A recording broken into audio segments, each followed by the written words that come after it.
Hello beautiful people, నేను మీ Bhavani Teja. Welcome to my channel cook with మీ.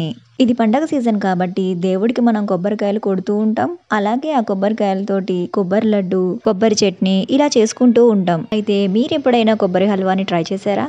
చేయకపోతే ఈ వీడియో మీకోసమే. ఈ కొబ్బరి హల్వా చేయడానికి నేను ఒక కొబ్బరికాయను తీసుకున్నాను. ఇందులోని బ్రౌన్ కలర్ పార్ట్ ఉంటుంది కదా, అది తీసేసి ఇలా నీట్ గా చిన్న చిన్న ముక్కలుగా కట్ చేసుకొని మెత్తగా గ్రైండ్ చేసుకోవాలి. చూస్తున్నారు కదా, ఇలా వీలైనంత మెత్తగా గ్రైండ్ చేసుకొని పక్కన ఉంచేయండి.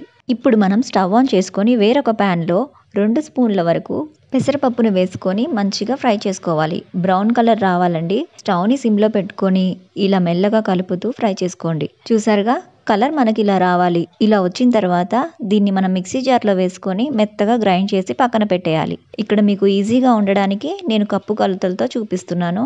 ఇప్పుడు మనం ఒక మిక్సీ జార్లో 2 కప్పుల వరకు మెత్తగా గ్రైండ్ చేసి పెట్టుకున్న కొబ్బరిని వేసుకోవాలి. అలాగే 2 కప్పులకి 1 కప్పు వరకు కట్ చేసి పెట్టుకున్న బెల్లాన్ని కూడా వేసుకోవాలి. మీకు దొరికితే బెల్లం పొడి వేసుకోండి, దాంతో చాలా బాగుంటుంది. అలాగే మనం ముందుగా గ్రైండ్ చేసి పెట్టుకున్న పెసరపప్పు పొడిని, 1 స్పూన్ బియ్యం పిండి, 1/2 స్పూన్ ఇలాచీ పౌడర్, పావు కప్పు వరకు వాటర్ని కూడా వేసుకొని ఇప్పుడు వీటన్నింటినీ కూడా మంచిగా గ్రైండ్ చేసి పెట్టుకోండి. ఇప్పుడు మనం స్టవ్ ఆన్ చేసి ప్యాన్ పెట్టుకొని 1 స్పూన్ వరకు నెయ్యిని వేసుకోవాలి. నెయ్యి కరిగించిన తర్వాత అందులోనే జీడిపప్పు, కిస్మిస్, సన్నగా కట్ చేసి పెట్టుకున్న కొబ్బరి ముక్కల్ని కూడా వేసుకొని లైట్గా బ్రౌన్ కలర్ వచ్చేంత వరకు ఇలా ఫ్రై చేసుకోండి. ఇలా ఫ్రై అయిన తర్వాత వీటిని మనం వేరొక గిన్నెలోకి తీసేసుకోవాలి. ఇప్పుడు మనం మిగిలిపోయిన ఈ నెయ్యిలోనే మనం గ్రైండ్ చేసి పెట్టుకున్న కొబ్బరి మిక్చర్ ఉంది కదా, అది ఇందులో వేసుకోవాలి. ఇలా మనం మిక్చర్ మొత్తం ఇందులో వేసేసుకున్నాక స్టవ్ని సిమ్లో పెట్టుకొని కంటిన్యూగా కలుపుతూ ఒక 8 నుంచి 10 నిమిషాల వరకు మంచిగా ఫ్రై చేయండి.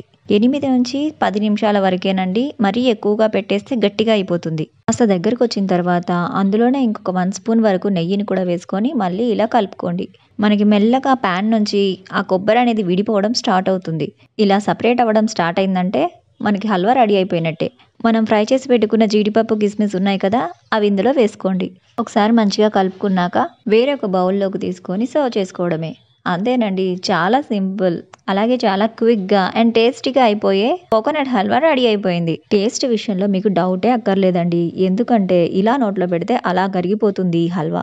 అంత బాగుంటుంది. తిన్న వాళ్ళంతా కూడా ఆ దేవుణ్ణి తలుచుకొని ఓం నమో భగవతే వాసుదేవాయ అని స్మరించాల్సిందే. సో మీరు కూడా ఒకసారి ట్రై చేసి మీకు ఎలా వచ్చిందో నాకు కామెంట్ చేయడం మర్చిపోకండి.